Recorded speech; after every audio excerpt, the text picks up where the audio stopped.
જય શ્રી કૃષ્ણ. રાધે રાધે. શ્રી યશોદા ઉત્સંગ લાલિત ગોપીઓના પ્યારા શ્રી રાધાજીના લાડીલા એવં વૈષ્ણવના વાલા શ્રી ઠાકોરજીના ચરણોમાં કોટી કોટી દંડવત પ્રણામ. દેશ વિદેશમાં વસતા મારા વલ્લભના લાડીલા સર્વે વૈષ્ણવને મારા જય શ્રી કૃષ્ણ.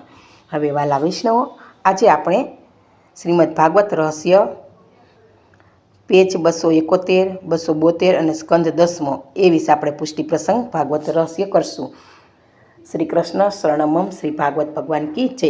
હવે વાલા વૈષ્ણવો, આ ભાગવત તો 10મો સ્કંદ તો કૃષ્ણની બાળલીલાઓથી ભરપૂર ભરેલો છે અને આપણે ગમે એટલું વાગોડીએ છતાં આપણે એમ હજી આ પાનનું સુધારસ આપણે પીધા જ કરીએ મનને તૃપ્તિ થતી જ નથી.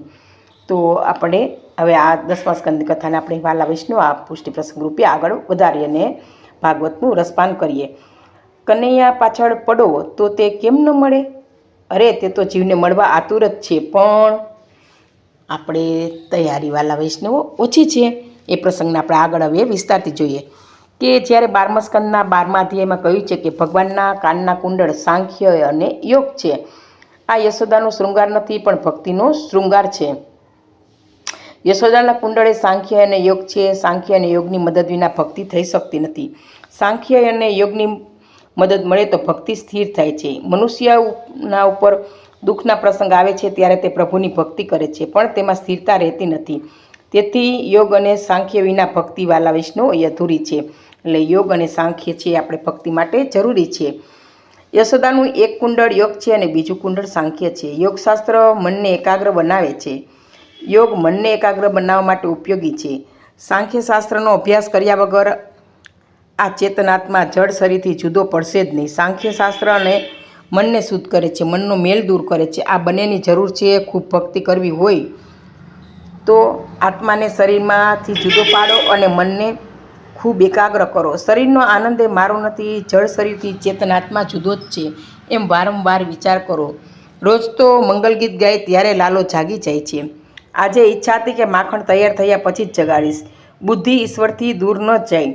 બુદ્ધિ યશોદા છે અને જો એ વિષયોમાં જાય ને તો વિષયોમાં ફસાય છે બુદ્ધિ. એટલે કનૈયો માને કહે છે, તું મને છોડીને જઈશ નહીં. બુદ્ધિ ઈશ્વરથી દૂર વિષયોમાં જાય તો તે વિપત્તિમાં ફસાય, એ ઈશ્વરને ગમતું નથી. એટલે તો શ્રી કૃષ્ણ યશોદાજીને કોઈ કામ કરવા દેતા ન હતા. આજે યશોદાજી દધી મંથનમાં તન્મય થયા છે. યશોદાની વાણીમાં શ્રી કૃષ્ણ છે, હૃદયમાં શ્રી કૃષ્ણ છે અને મનમાં પણ શ્રી કૃષ્ણ છે. આ યશોદાની કથા નથી વાલા વૈષ્ણવ, ભક્તિની કથા છે. તન, મન અને વચન જ્યારે એક બન્યા એટલે તો યશોદાજી મનસા, વાચા અને કર્મના ઈશ્વરની સેવા કરવા લાગ્યા. તેથી કૃષ્ણ આપોઆપ જાગ્યા. રોજ તો શ્રી કૃષ્ણને મંગલ ગીત ગાઈને જગાવવા પડતા હતા. આજે લાલાને જગાડવાની પણ જરૂર પડી નથી. અનન્ય ભક્તિ કનૈયાને જગાડે છે. તે પ્રમાણે શ્રી કૃષ્ણ આજ આપોઆપ જાગે છે. શ્રીધર સ્વામીએ કહ્યું છે કે કનૈયાને જગાડવો છે. યશોદાના હૃદયમાં કનૈયો જાગે છે. આપણા હૃદયમાં સૂતો છે, તેને જગાડવાનો છે. ઈશ્વરને જગાડવાનો છે. શ્રી કૃષ્ણ તો સર્વવ્યાપક બ્રહ્મ છે. હૃદયમાં શ્રી કૃષ્ણ છે, પણ સુપ્ત અવસ્થામાં છે. ઈશ્વર તો દરેકના હૃદયમાં છે, ફક્ત તેને જગાડવાની જરૂર છે. વાલા વિષ્ણુ જુઓ કે યશોદા જેવી ભક્તિ કરશો ને તો કનૈયો જાગશે જ. એટલે ભક્તિ પહેલાં મેન આપણા જીવનમાં હોવી જોઈએ. તો શ્રી કૃષ્ણ એટલે આનંદ, અને આનંદ હૃદયમાં છે. તે આનંદ જગાડવાનો છે. જીવ સંસારના જળ પદાર્થોમાં આનંદ શોધવા જાય છે, એટલે આનંદ મળતો નથી.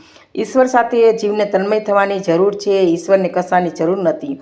અંદર સૂતેલા પરમાત્માને જગાડવાના છે. ભગવાન જાગે તો આનંદ જ છે. સાચા વૈષ્ણવ હૃદય પ્રેમમાં પીગળે છે ત્યારે શ્રી ઠાકોરજી જાગે છે. વૈષ્ણવ દુઃખી થાય તો લાલાને શાંતિથી નિદ્રા પણ જો વાલા વૈષ્ણવ આવતી નથી. એટલે એ વૈષ્ણવના સુખે સુખી જ છે કે સાચો વૈષ્ણવ જ્યારે આનંદમાં હોય ત્યારે ઠાકોરજી પણ આનંદમાં જ હોય છે. શુદ્ધ પ્રેમને પરિશ્રમનો અનુભવ થતો જ નથી. યશોદા જેવી જો તમે ભક્તિ વાલા વૈષ્ણવો કરશો તો તમારા હૃદયમાં સૂતેલો કનૈયો તમારી ભક્તિ જોઈને અવશ્ય જાગશે જ. યશોદાજીની નિષ્કામ ભક્તિ જોઈ ભગવાન સકામ બન્યા છે. ભક્તિનો ઉભરો આવે તો ભગવાન સતન્ય કામ બને જ છે. ઉપનિષદમાં પણ ભગવાનને નિષ્કામ કહ્યા છે. સુખદેવજી ભગવાનને સકામ કહે છે, કારણ કે તે વખતે ભગવાન શ્રી કૃષ્ણ ધાવવાની ઈચ્છાથી દહીં ઓલવા પોતાની માતા પાસે આવ્યા હતા. ઈશ્વર કંઈ જ ખાતા નથી, પણ ભક્તના હૃદયની આ ભાવના જ છે કે ભક્તોનું હૃદય પ્રેમમાં આદ્ર બને ત્યારે જ ભગવાનને ભૂખ લાગે છે. અને વૈષ્ણવનું હૃદય જ્યારે પ્રેમથી ઉભરાય ને ત્યારે ભગવાનને ભૂખ લાગે છે. જો વાલા વૈષ્ણવ, ઠાકોરજીની બીજી ભૂખ નથી, પરંતુ આપણા હૃદયના સાચા પ્રેમની જ જરૂર છે. ભગવાનને ભૂખ લાગતી જ નથી, તરસ પણ લાગતી જ નથી. કારણ કે સુખદેવજી જેવા 7 દિવસ સતત ભાગવતનું પાન કરે છે, તો તે ભાગવતનું પાન એટલું તેના મનને, શરીરને આરામ આપે છે, આનંદ આપે છે, તેને ભૂખ તરસ બાધા કરતી નથી. તો આ તો સ્વયં ભગવાન છે, એને ક્યાંથી ભૂખ તરસ લાગે? પણ કોઈ વૈષ્ણવના હૃદયમાં ભાવ જાગે તો કૃષ્ણને ભૂખ લાગે છે કે આ ભાવ પી જાઓ, આ ભાવનું પાન કરી જાઓ. એટલે ભક્તના, વૈષ્ણવના ભાવને ભૂખ માનીને એ પીએ છે. હવે કનૈયો ઉઠ્યો, માં ક્યાં છે? ધીરે ધીરે પાછળથી આવ્યો અને માની સાડીનો છેડો ખેંચ્યો. માં તો એવા તન્મય થયા છે કે લાલો ક્યારે આવ્યો તેની તેને ખબર જ નથી. કનૈયો કહે છે, માં તું કામ છોડી દે, મને ગોદમાં લે, મને ભૂખ લાગી છે. યશોદા સાધક, દધિમંથન સાધન છે અને શ્રી કૃષ્ણ સાધ્ય છે. જોવાલા, સાધક, સાધન અને સાધ્ય.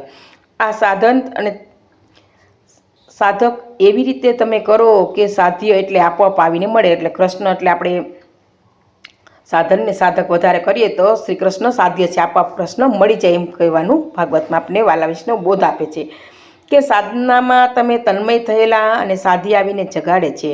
મનુષ્ય ઈશ્વરની બરાબર ખરા હૃદય સાધના કરતો નથી, તેથી તેને ભગવાન દેખાતા જ નથી. કનૈયા પાછળ પડો તો તે કેમ ન મળે? અરે તે તો જીવને મળવા આતુર જ છે, પણ જીવને ઈશ્વરને મળવાની ઈચ્છા જ થતી નથી, કારણ કે તે ઈશ્વર તરફ વળતો જ નથી. સાધન કરતાં એવી રીતે તન્મય બનો, દેહભાન પણ ભૂલી જાઓ કે સાધ્ય તમારી પાછળ દોડતા આવે. જેમ યશોદાની ભક્તિ જે કનૈયો યશોદામાને પાલો પકડે છે, તેમ જો તમારી પણ સાધનામાં તન્મયતા હશે, આતુરતા હશે, એકાગ્રતા હશે, તન્મયતા હશે ને તો જ સાધ્ય એટલે ઠાકોરજી જરૂરથી તમારી પાસે આવશે અને આવશે જ. આ જ એક વાલા વૈષ્ણવ આપણી પુષ્ટિ ભક્તિ ગણી શકાય. તો આ પ્રસંગ અહીંયા પૂરો થાય છે. જય શ્રી કૃષ્ણ. હવે શ્રીમદ ભાગવત રહસ્ય, પેજ 272, સ્કંદ 10. શ્રી કૃષ્ણ શરણમમ. ભક્તિમાં હૃદય પીગળે એટલે આનંદ થશે. પાપ ન કરો એ જ મહાન પુણ્ય છે. જો વાલા વૈષ્ણવ કોઈ કહે છે કે અમે ઘણું પુણ્ય કરીએ છીએ, પરંતુ તમે વધારે પાપ કરો છો તો પુણ્ય પણ ધોવાઈ જાય છે. એટલે પાપ કરવા માટે આપણું મન ખોટું બોલવું, ખરાબ જોવું, ખરાબ વિચારવું, બીજાનું ઈર્ષા કરવી, બધું પાપ છે. આ પાપ ન કરીએ એ જ આપણું માટે મહાન પુણ્ય કહી શકાય. તો પોતાના સુખનો વિચાર ક્યારેય કરવાનો જ નહીં વાલા વૈષ્ણવો. કેવળ ઠાકોરજીના સુખનો વિચાર કરવો, આ છે પુષ્ટિ માર્ગ, આ છે આપણી પુષ્ટિ ભક્તિ. એટલે આપણે ક્યારેક એકાદશી રહ્યા હોય, ક્યારેક સેવામાં વિલંબ થયો હોય, તો આપણને ભૂખ લાગતી હોય, પેટમાં ચીવડા પણ બોલતા હોય, છતાં આપણે આપણો વિચાર ક્યારેય નહીં કરવાનો. એમ કરવાનું કે હું તો આવડી ઉંમરનું છું, મને ભૂખ લાગેમાં શું વાંધો, હું તો સહન કરી શકી.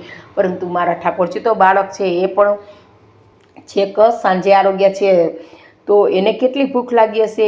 એટલે આવે તત્સુખની ભાવના કરવી અને કૃષ્ણનો પેલા વિચાર કરવો, ઠાકોરજીના સુખનો. એ આપણા વાલા વૈષ્ણવ પુષ્ટિ માર્ગ છે. શરીરથી ભક્તિ કરે ત્યારે આંખ પણ શ્રી કૃષ્ણમાં રાખજો, મન પણ શ્રી કૃષ્ણમાં પરોવી રાખજો. સર્વ અંગને ભક્તિરસનું દાન કરતા યશોદા વાણીથી શ્રી કૃષ્ણ કીર્તન કરે છે. શરીરથી સેવા કરો, વાણીથી કીર્તન કરો, મનને શ્રી કૃષ્ણમાં પરોવી રાખો તો કનૈયો તમારા હૃદયમાં જાગશે. યશોદા કીર્તન કરતા તન્મય બન્યા છે અને ઘરનું કામ પણ શ્રી કૃષ્ણનું કીર્તન કરતાં કરતાં કરો. જો વાલા વૈષ્ણવ, કહેવાય છે ને કે આપણે રસોઈ કરતાં કરતાં, ઘરનું કોઈ પણ કામ કરતાં જ્યારે આપણે શ્રી કૃષ્ણના કીર્તન કરીએ છીએ ત્યારે એ ભાવ છે રસોઈમાં પણ ભળે છે અને આપણામાં પણ ભક્તિ વધે છે અને કીર્તન સાંભળી કનૈયો પણ આપણી આગળ પાછળ ડોલે છે. એટલે હંમેશા કોઈ પણ કામ લે ત્યારે કૃષ્ણનું કીર્તન સદાય મનમાં કરતાં કરતાં જ કામ કરવું જોઈએ. તો શ્રી કૃષ્ણનું કીર્તન કરતાં આંખો ઉઘાડી હોવા છતાં જગત ભૂલાઈ જાય છે. જો એટલે મન છે કૃષ્ણમાં જ પરોવાઈ જાય છે. યોગીઓ આંખ બંધ કરી બ્રહ્મચિંતન કરી જગતને ભૂલવા પ્રયત્ન કરે છે, છતાં જગત છે એનાથી જલ્દી યોગ્યથી પણ ભૂલાતું નથી. તો વાલા વૈષ્ણવ આપણે વાણીથી કીર્તન, આંખથી દર્શન, શરીરથી સેવા કરે છે. એટલે યશોદાના હૃદયમાં પણ શ્રી કૃષ્ણ જાગે જ છે. પ્રેમથી સ્મરણ કરે તો કૃષ્ણ પ્રેમમાં હૃદય પીગળે છે, પરિણામે આનંદ મળે છે.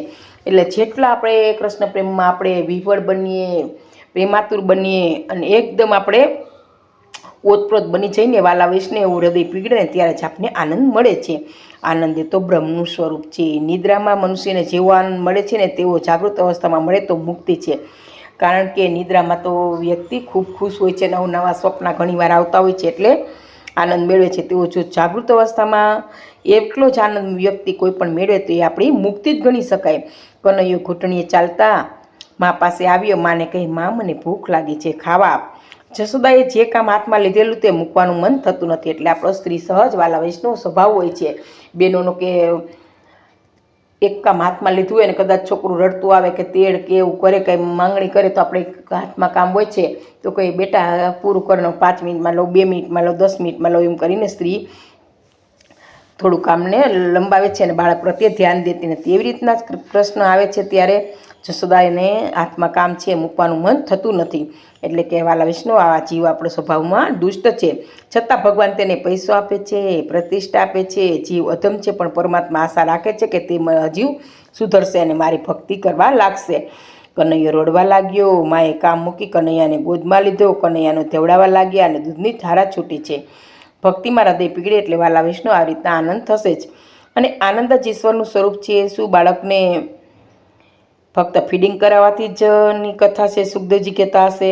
શ્રીધર સ્વામીએ તો કહ્યું છે કે આ કથા કેવળ મા બાળકને ફીડિંગ કરાવે છે તેની નથી, પરંતુ આ તો આપણા બ્રહ્મ સંબંધની કથા છે. યશોદા એ જીવ છે અને કૃષ્ણ પરમાત્મા છે. મા અને પુત્રનું મિલન કેવું છે તે બીજો કોણ જાણી શકે નહીં. યશોદા બાળકને ફીડિંગ કરાવતા નથી, પરંતુ તેને બ્રહ્મ સંબંધ થયો છે. આ અદ્વૈતની કથા છે. યશોદા બાલકૃષ્ણને ગોદમાં લઈ પરમાત્મા સાથે એક થયા છે. જીવનું અને બ્રહ્મનું વાલા વૈષ્ણવ આ મિલન છે. જ્યારે જીવ અને બ્રહ્મનું મિલન થાય ને ત્યારે જ વાલા વૈષ્ણવ સંસારને મનમાં આવવા દેશો ને, એટલે સતત બ્રહ્મમાં ચિંતનમાં, ઠાકોરજીના ચિંતનમાં જ પડ્યા રહો અને સંસારની માયાને ભૂલી જાજો. યશોદા કનૈયાને જ્યારે ફીડિંગ કરાવતા હતા ત્યારે તેનું મન છે ઉપરના દૂધ પર જાય છે. ઈશ્વર મિલન પ્રસંગ આવે ત્યારે વિષયોને મનમાં આવવા દેશો નહીં. યશોદાનો બ્રહ્મ સંબંધ થયો છે, છતાં તે સ્તનપાન કરાવતા આજે કનૈયાને એવી ઈચ્છા થઈ કે ચાલ પરીક્ષા કરું, માતાને હું વાલો છું કે આ સંસાર વાલો છો. તો માનવ સાંસારિક કાર્યમાં વિશેષ પ્રેમ છે કે મારામાં આજે માની કસોટી કરવી છે, અને કસોટી કર્યા વગર પરમાત્મા જીવને અપનાવતા જ નથી. જો જશોદામાની પણ કસોટી કરે છે તો આપણે તો સામાન્ય જીવ, દુષ્ટ, નરાધમ, પાપી, અનેક દુષ્કર્મો કરનારો છે, તો આપણા કસોટી ભગવાન કરે એમાં નવી નવાઈ શું વાલા વૈષ્ણવો? તો પરમાત્મા છે એ જીવને ક્યારેય કસોટી કર્યા વગર નથી અપનાવતા. એટલે બેચારા આના માટે મનુષ્ય કેટલું પાપ કરે છે કે મનુષ્ય ક્ષુદ્ર પાપ વારંવાર કરે છે અને અનેક ક્ષુદ્ર પાપ ભેગા થાય ને એટલે મહાપાપ થાય છે. વાલા વૈષ્ણવ, પાપ ન કરો એ જ મોટું પુણ્ય છે. એટલે પાપ ધીમે ધીમે ધીમે કરી સાંકળ બનતી જાય છે અને મોટું સ્વરૂપ ધારણ કરી લે છે, એટલે પુણ્ય આપણું ઘટતું જાય છે. પરંતુ આ પાપ ન કરીએ એ જ મહાન પુણ્ય છે. હવે પરમાત્મા કસોટી કરે છે અને પછી કૃપા કરે છે. જો વાલા વૈષ્ણવ, કૃષ્ણ કોઈને પણ કસોટી કર્યા વગર અપનાવતા જ નથી. ઘણા ભક્તિ કરતા હોય, સેવા કરતા હોય, એટલું ઠાકોરજીનું કરતા હોય, છતાં એની માટે જ્યારે સંકટ આવે છે ત્યારે બધા કહે છે કે આટલું ભગવાનનું કરે છે, છતાં ભગવાન એની સામું જોતા નથી. આપણે સંસારમાં દાખલા જોઈએ જ છીએ, પરંતુ પ્રભુ તો કોઈને કસોટી કર્યા વિના છોડતા જ નથી. એટલે આ જ્યારે કોઈ પણ વૈષ્ણવને આવું દુઃખ થાય ત્યારે માનવું કે પ્રભુ મને મારી કસોટી કરે છે, અને કસોટી કરી લીધા જ પછી ભગવાન તેને અપનાવે છે. આમ ઈશ્વર દરેક જીવની પરીક્ષા કરે જ છે, અને ઈશ્વર પણ એવી આશા રાખે છે, એવી ઈચ્છા રાખે છે કે જીવ મારી સાથે વધારે પ્રેમ કરે. એટલે કે જેટલી કસોટી, દુઃખ હોય એમાં ભગવાનને બધા આપણે વધારે સંભાળીએ છીએ. એટલે ભગવાન પ્રત્યે પ્રેમ વધારવા માટે જ ભગવાન આવી કસોટી કરે છે અને દુઃખ કષ્ટો આપે છે. તો ઈશ્વરના પટ્ટા ગળામાં રાખ્યો તે પછી ઈશ્વર છે એ બીજામાં પ્રેમ કરો તો ઈશ્વરને ગમતો જ નથી. કારણ કે ઈશ્વર અપેક્ષા રાખે છે કે આ જીવ મારી સાથે પ્રેમ કરે. પ્રેમ કરવા જેવો એક ઈશ્વર જ છે. જગતના પદાર્થમાં કરેલો પ્રેમ એક દિવસ રડાવે પણ છે. એટલે કે આપણે લૌકિક પ્રેમ કરીએ એકબીજાને તો ક્યારેક રડાવી દઈએ, પરંતુ ઈશ્વર સાથે, બ્રહ્મ સાથે જે પ્રેમ કરે છે તે સાચો પ્રેમ છે. અને જગતના પદાર્થમાં કરેલો પ્રેમ રડાવે છે, પરંતુ ઈશ્વરનો પ્રેમ છે સદા આનંદ જ આપે છે. માનો પ્રેમ મારામાં છે કે સંસારમાં? ખોળામાં સૂતો કનૈયો વિચારે છે કે અગ્નિને આજ્ઞા કરીશ તું ચૂલામાં જાય એટલે દૂધનો ઉભરો આવશે અને દૂધ ચૂલામાં પડશે. મને છોડશે નહીં તો હું વાલો, અને જો દૂધ ઉતારવા જશે તો સંસાર વાલો. આમ કરીને યશોદામાની કસોટી લાલો લે છે. માને તો દૂધ, જો મને છોડીને દૂધ ઉતારવા જશે ને તો માનીશ કે મારા કરતાં માનો પ્રેમ છે સંસારના પદાર્થોમાં વધારે છે. આમ ઈશ્વર જ્યારે પરીક્ષા કરે ત્યારે એક જ પ્રશ્ન હોય છે કે જેણે મારો પટ્ટો ગળામાં ધારણ કર્યો છે તે વધારે પ્રેમ મારી સાથે કરે છે કે સંસારના વિષયો સાથે. હવે ઘણા ઈચ્છે છે કે વ્યવહાર બરાબર થાય તો પછી ભક્તિ કરું, પરંતુ સંસારનો વ્યવહાર બરાબર થયો નથી અને થવાનો પણ નથી. એટલે ઘણાને ભક્તિ કરવી હોય ત્યારે કહે છે કે હમણાં થોડું વાતાવરણ અનુકૂળ આવશે ત્યારે કરીશ, અત્યારે સરખું નથી, પરંતુ આવું વાતાવરણ ક્યારેય અનુકૂળ થવાનું જ નથી. આપણે તો ભક્તિમાં જો લાગી જઈએ, સેવામાં લાગી જઈએ તો ઠાકોરજી આપોઆપ બધું બરાબર કરી દે છે. વાલા વૈષ્ણવ, ફક્ત આપણે એક શ્રદ્ધા અને વિશ્વાસની જ જરૂર છે. મહાપુરુષો આજ્ઞા કરી ગયા છે કે સર્વ રીતે જગતમાં કોઈ સુખી થતો નથી અને થાય તો પણ સાનભાન ભૂલે જ છે.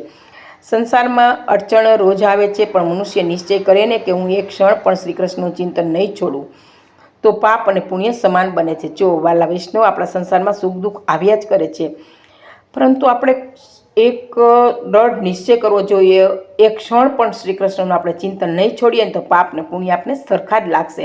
એટલે સતત શ્રી કૃષ્ણનું અહર્નિશ ધ્યાન ધરવું જોઈએ, કીર્તન કરવું જોઈએ, જાપ કરવા જોઈએ અને શ્રી કૃષ્ણમાં જ લગ્ની વાલા વૈષ્ણવ આપણે લગાડવી જોઈએ. હવે અને ત્યારે મનુષ્ય જન્મ મળે છે તો પાપ ભોગવવું પડે છે, તેમ પુણ્ય પણ ભોગવવું પડે છે. કોઈ દુઃખનો પ્રસંગ આવે કે શરીરને સમજાવું કે પાપ ઓછું થયું, કે આપણું પાપનું બેલેન્સ વધી ગયું હતું, વજન નમી ગયું હતું પાપનું, એટલે થોડું દુઃખ ઓછું થયું તો થોડું પલું ઊંચું આવશે, એમ વાલા વૈષ્ણવ આપણે માનવું જોઈએ, સમજાવવું જોઈએ આપણા મનને.